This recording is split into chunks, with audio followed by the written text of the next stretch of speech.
आज के इस क्लास में हम BA 4th semester major paper history MJC 5 में आपको पुष्यभूति के राजवंश के बारे में पढ़ना था। तो पार्ट 1 में हम आधा कहानी पुष्यभूति के बारे में पढ़ चुके हैं। ये पार्ट 2 वीडियो है जिसमें आपको उसके आगे का कहानी हम इस क्लास में पढ़ेंगे और कुछ इम्पोर्टेंट क्वेश्चन भी देखेंगे। तो पहले क्वेश्चन सॉल्व करने से पहले हम इसके बारे में पढ़ लेते हैं, उसके बाद क्वेश्चन देखेंगे।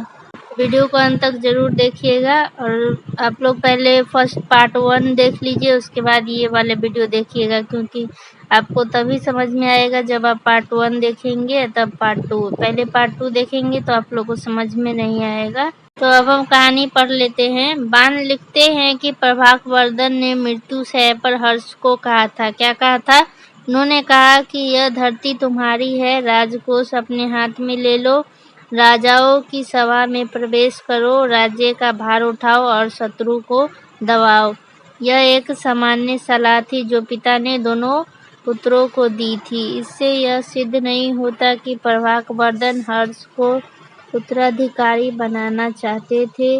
यह इस बात से भी सिद्ध होता है कि राज्यवर्धन लौटने के बाद पूरी तरह से वैराग्य ले चुके थे और राजगद्दी त्याग कर सन्यासी बनना चाहते थे।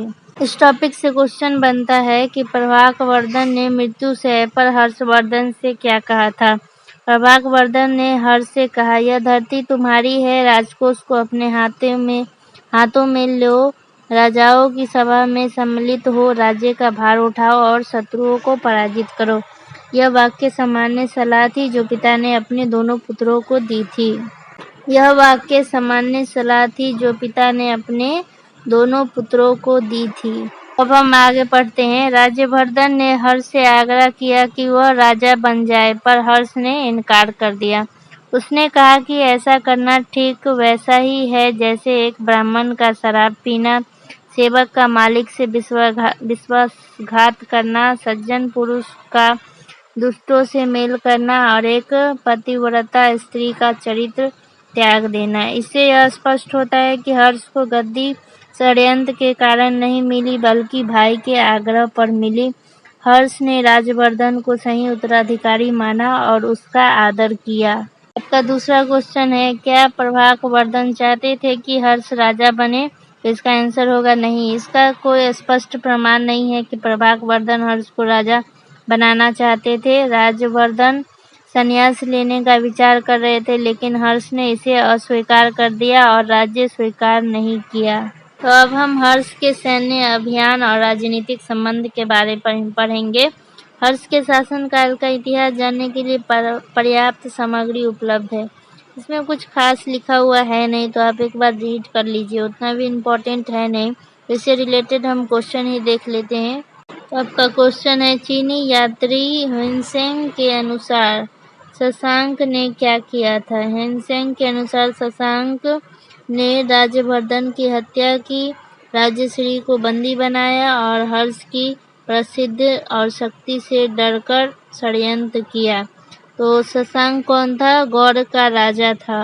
अब हम आगे पढ़ते हैं। तो बाण आगे लिखते हैं कि जब दोनों भाइयों में चर्चा चल रही थी, तभी एक दूत आया और राजश्री के पति ग्रहवर्मन की मृत्यु की सूचना दी। साथ ही बताया कि मालवा के दुष्ट राजा ने राजा ग्रहवर्मन को मार दिया है और रानी राजश्री को कैद कर लिया है।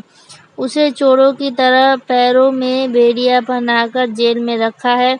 दूत ने यह भी बताया कि वह दुष्ट राजा थानेश्वर पर भी आक्रमण करना चाहता है। इससे सवाल बनता है, शशांक ने अपनी बेटी का विवाह किससे करना चाहता था? शशांक ने अपनी बेटी का विवाह राज्यवर्धन से करने का प्रस्ताव दिया था। सवाल है, हर्ष ने राज्यवर्धन के आदेश को क्यों अस्वीकार कर दिया? हर्ष ने कहा कि ऐसा आदेश देना वैसा ही है जैसे श्रोत्रिय को शराब पीने को कहना, वफादार सेवक को अपने स्वामी से विश्वासघात करने को कहना, सज्जन को दुष्टों से मेल करने को कहना और एक पवित्र स्त्री को अपनी मर्यादा त्यागने को कहना। बाण के अनुसार यह समाचार पाकर राज्यवर्धन ने संन्यास का विचार त्याग दिया और बहन को बचाने के लिए मालवा पर चढ़ाई कर दी। 10,000 घुड़सवारों के साथ वह गया। जाने से पहले उसने कहा, मालवा के राजा का आचरण ऐसा है जैसे हिरन शेर की पूंछ खींचे, मेढक सांप पर हमला करे और बछड़ा बाघ को कैद करे। अगला सवाल है, हर्षचरित के अनुसार राजवर्धन ने संन्यास का विचार क्यों त्यागा? राजवर्धन ने जब यह समाचार सुना कि उसकी बहन राजश्री को बंदी बना लिया गया है और उसके पति को मार डाला गया है, तो उसने संन्यास का विचार त्याग कर मालवा के राजा से बदला लेने का निश्चय किया। अब हम आगे पढ़ते हैं। बाण आगे लिखते हैं कि हर्षवर्धन को थानेश्वर में राज्यवर्धन की विजय की खबर मिली, लेकिन जब राज्यवर्धन मालवा के राजा को हराकर लौटे तो गौड़ के राजा शशांक ने धोखे से उनकी हत्या कर दी।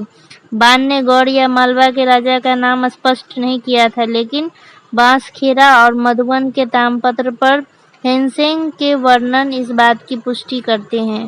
हेनसेंग कौन थे? तो हेनसेंग चीनी यात्री थे। आगे क्वेश्चन है, शशांक ने राज्यवर्धन के साथ विश्वासघात क्यों किया?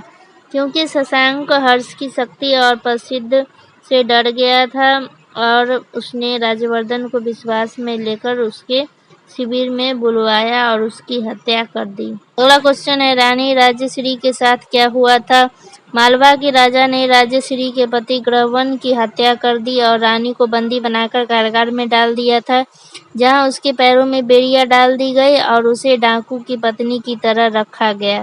अगला सवाल है, मालवा के राजा के बारे में हर्ष का क्या विचार था? हर्ष ने कहा, मालवा के राजा की हरकतें सिंह की पूंछ खींचने, सांप को छेड़ने और बाघ को बांधने और सूर्य का अपमान करने जैसा है। अगला सवाल है, राज्यवर्धन की मृत्यु कैसे हुई? राज्यवर्धन ने मालवा के राजा को हराने के बाद गौड़ राजा पर भरोसा कर लिया, जिसने छल से उसे अकेले में मार डाला। अगला सवाल है, हर्ष की किस अभिलेख में राज्यवर्धन की हत्या का उल्लेख है? तो बांसखेड़ा और मधुबन शिलालेखों में राज्यवर्धन की हत्या की पुष्टि होती है।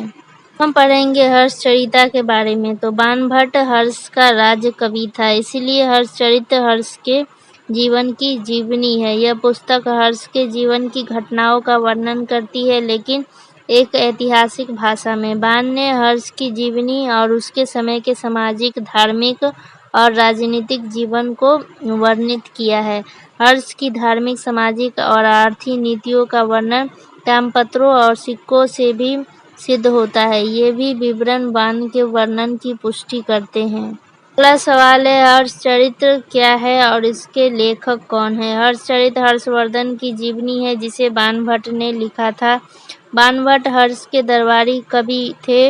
यह ग्रंथ हर्ष के जीवन, शासन, सैन्य अभियानों और सामाजिक धार्मिक स्थितियों की जानकारी देता है। अब हम आगे पढ़ते हैं। यह दुर्भाग्यपूर्ण है कि बाण एक इतिहासकार की तरह स्पष्ट और वस्तुनिष्ठ प्रस्तुति देने में विफल रहा। उसने अपनी भाषा को भावनात्मक, शैर्यपूर्ण और पुरुषवादी बना दिया। कुछ विद्वानों का मानना है कि हर्षचरित का उद्देश्य केवल हर्ष की प्रशंसा करना था, इसीलिए बाण ने राजश्री की मुक्ति और हर्ष के पूर्वजों और हर्ष के संघर्ष की बात की है, परंतु उसकी विजय, धार्मिक सभाओं और मोक्ष की प्राप्ति आदि का वर्णन नहीं किया। अगला सवाल है, हर्षचरित्र में कौन कौन सी सीमाएं बताई गई है? तो इसका उत्तर होगा, इसमें घटनाओं को बढ़ा चढ़ाकर लिखा गया है। ऐतिहासिक तथ्यों की तुलना में शैली पर ज़्यादा ध्यान दिया गया है। बाणभट्ट ने केवल राजश्री की मुक्ति तक के विवरण ही दिए हैं, उसके बाद की जानकारी सीमित है। अगला सवाल है, हर्षवर्धन के शासन काल से संबंधित कौन कौन से अभिलेख मिले हैं? इसका उत्तर होगा बांसखेड़ा, मधुबन, नालंदा और एही क्षेत्र। अगला सवाल है, एही क्षेत्र अभिलेख से क्या पता चलता है? तो यह अभिलेख अनगेद विषय क्षेत्र से संबंधित है और यह दर्शाता है कि हर्ष के शासन में भिक्षुओं को करों से मुक्त किया गया था। तो आज के लिए बस इतना ही। तो आगे का कहानी हम अगले वीडियो में पढ़ेंगे। तो वीडियो अच्छा लगा हो, हेल्पफुल रहा हो तो वीडियो को लाइक, शेयर एंड सब्सक्राइब करें और अपने दोस्तों को भी शेयर करें। धन्यवाद।